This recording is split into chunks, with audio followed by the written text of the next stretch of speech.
Prakāśo'rkasya toyasya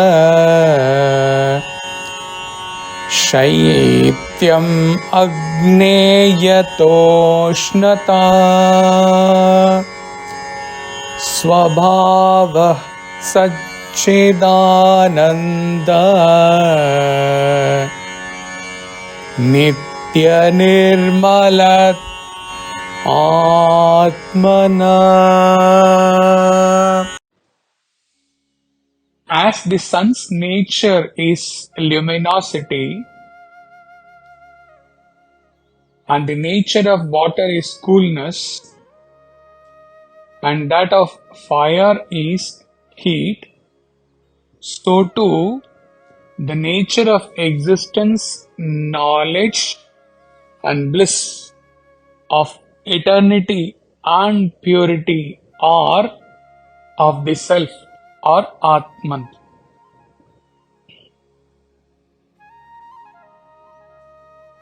Knowing that the mind's nature cannot be changed, we leave it to its own ways. We do not fight it, just ignore it. Just as the mind has its own nature, so too the self has its own nature, which is the opposite. Why not try to be identified with the nature of self instead of the mind? This is what we are being made aware of here in this verse. Everything in creation has a nature which it has to express. Similarly, the self has the nature of being eternal, pure, existence, consciousness, and bliss. These are not just qualities that we are seeing in a role model outside, but they are of our own very self. By shifting our attention to that which is stable and unchanging within us, we can break away from our mind, whose very nature is to be changing all the time. Shankara gives us three universally known objects whose nature cannot change and without which they will be something else. The example: sun, water and fire. It is the Svabhāvaḥ of these three objects respectively to be luminous, to be cool and to be hot. Without these qualities, they will not be what they are.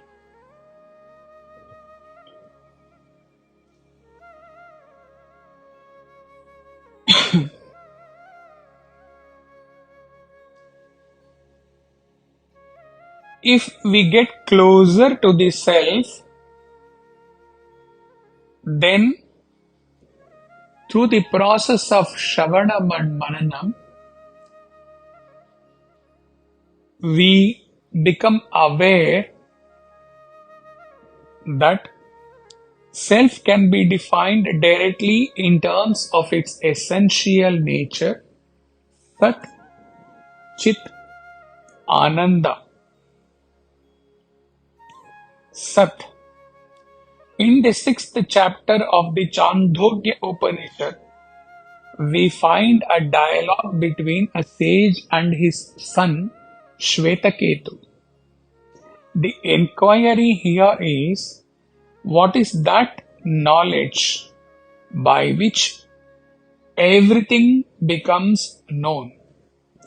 And to grasp the answer to this bold question, we must appreciate the concept that by knowing the cause, one can know the effects.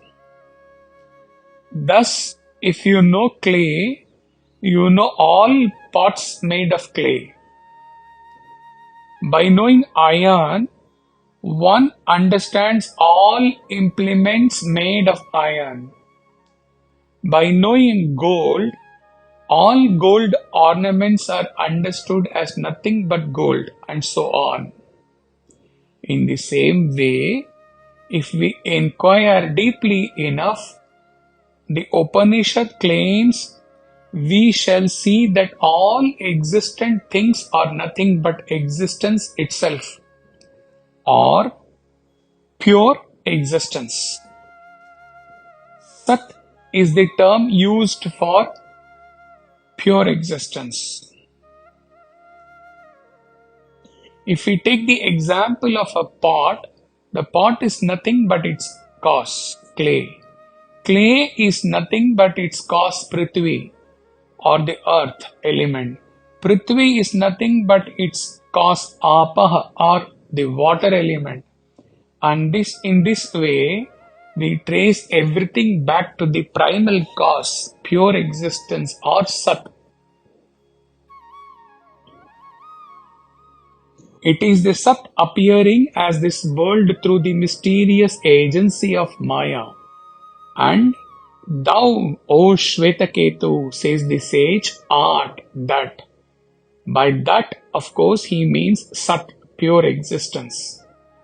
You, your mind, your body, and indeed everything you see around you are essentially nothing but pure existence, appearing in multifarious forms due to Maya.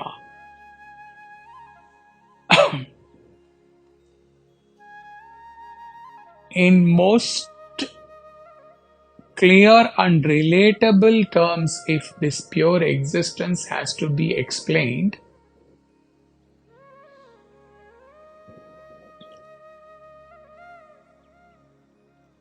whatever we see around, the laptop, the mobile phone, the wardrobe, the light, the fan, the table, bed, etc.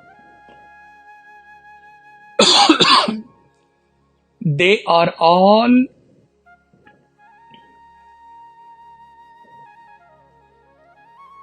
in a way existence, but they are existence as objects, as the effect of some previous cause. Simply, if you remove this objective existence and simply if you remove the expression effect with a previous cause from all these things, then what remains? Existence with no objective appearance, with no objective nature, existence not an effect of any previous cause. For meditation, this is the most relatable way where you affirm in the seat of meditation that I am pure existence, not an object of any kind and not an effect of any previous cause. I am pure existence. And afterwards, when I look up to the objects, they are all existence plus object. When object comes, then the effect comes. Then the effect comes, then the previous cause comes. Right? Pure existence with not being the nature of any object, not being the effect of any previous cause. This is how Sat has to be meditated upon. Chit. In the Kena Upanishad, we find a very interesting question. We see, we hear, we speak, we think.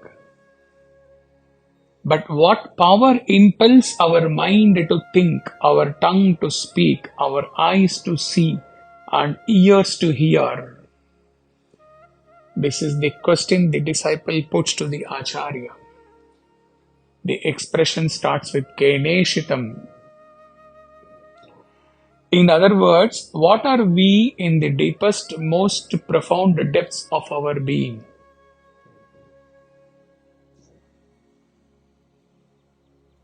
Let us consider our bodies. They are made of matter.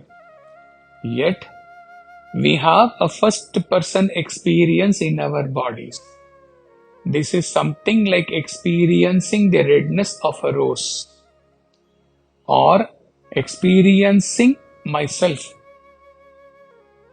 in its pure state. The Kena Upanishad begins with this question about consciousness. The inner experience of thinking, hearing, seeing, speaking.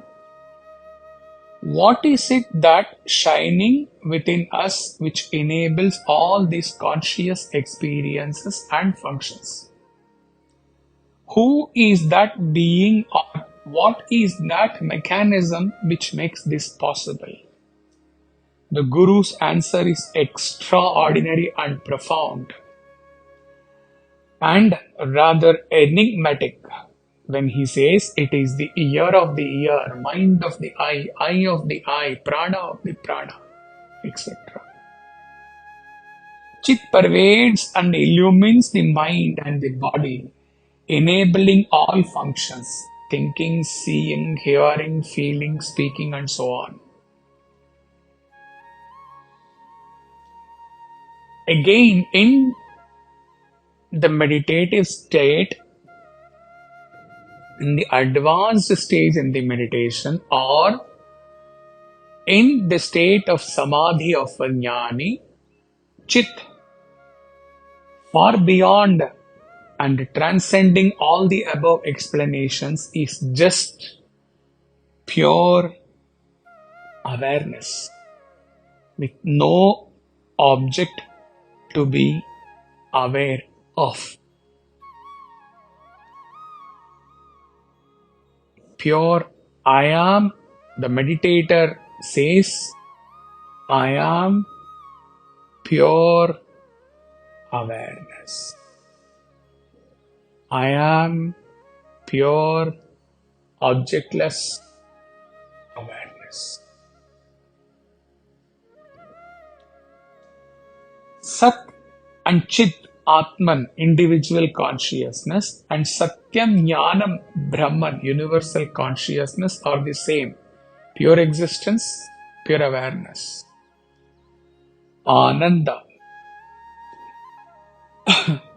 What is happiness, which we all want? How can we be truly happy? The search after happiness forms the field of inquiry in a remarkable section of the Taittiriya Upanishad. What exactly is studied about happiness? Whether happiness is born of sense objects between the subject and object, or whether happiness is the very nature of self. What is happiness? Taittiriya Upanishad takes us from the normal, grossest level of happiness, Manushya Ananda, to the transcendental level of happiness, Brahma Ananda, which we are not getting into deep now. It is available in the blog post on this Atma Bodha verse for you to study. The Upanishad says that all happiness is only a reflection of the happiness of the self, Atma Ananda. The bliss of the self is reflected in the serene mind and experienced as happiness.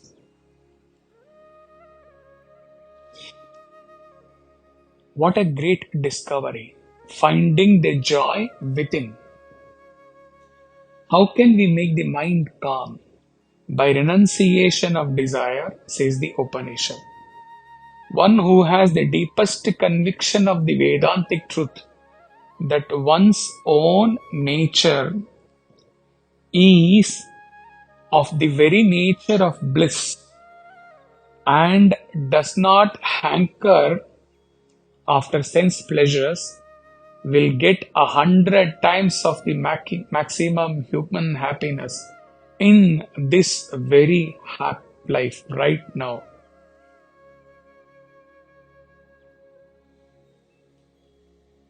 Distinction in the description of the nature of Brahman and Atman comes only in the third Lakshana, where Brahman is Anantam and Atman is Ananda.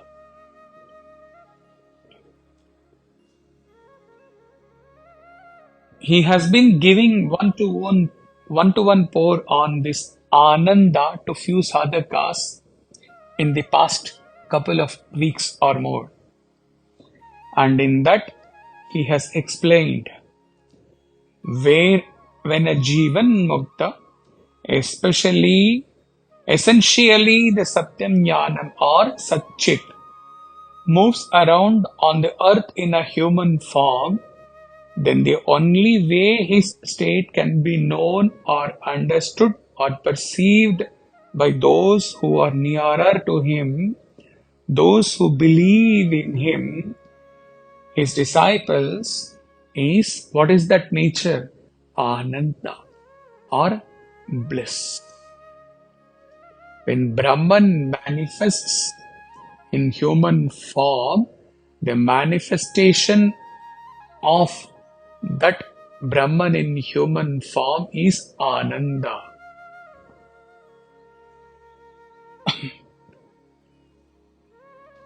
So we see how the ultimate reality expounded in the Upanishads, that Brahman is pure existence, consciousness, bliss, Satchit Ananda.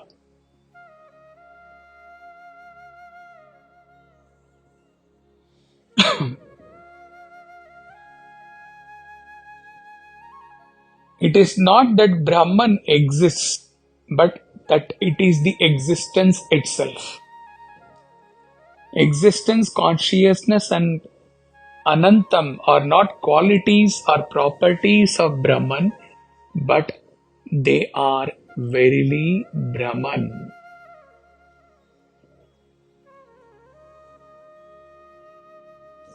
Brahman is not a conscious entity, it is consciousness itself. And not that an Atman is happy. The Atman is bliss itself. It is the source of all happiness. Just like the characteristic of sugar is sweet, the essence of water is coolness, and the heat is of fire. Brightness. Heat is of fire. Brightness, luminosity are the characteristic of sun. So also Atman is eternity, Sat, pure, Nirmala, without any attributes, consciousness and bliss.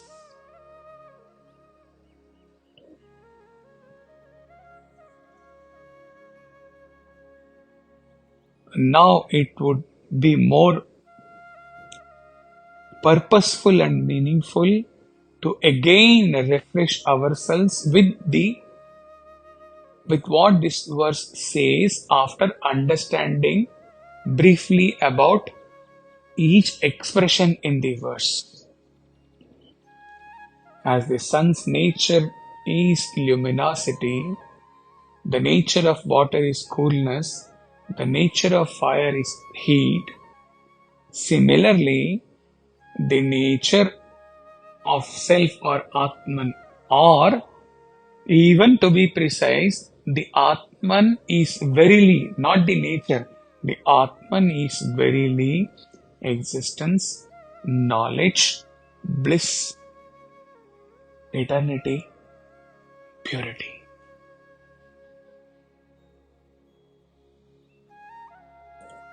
And like the sage said to his son Shvetaketu, that thou art, tattvam asi, you are that luminous Atman, you are verily existence, knowledge and bliss, saccidānanda, you are verily that. They are not your nature. They are not your characteristics. You are that.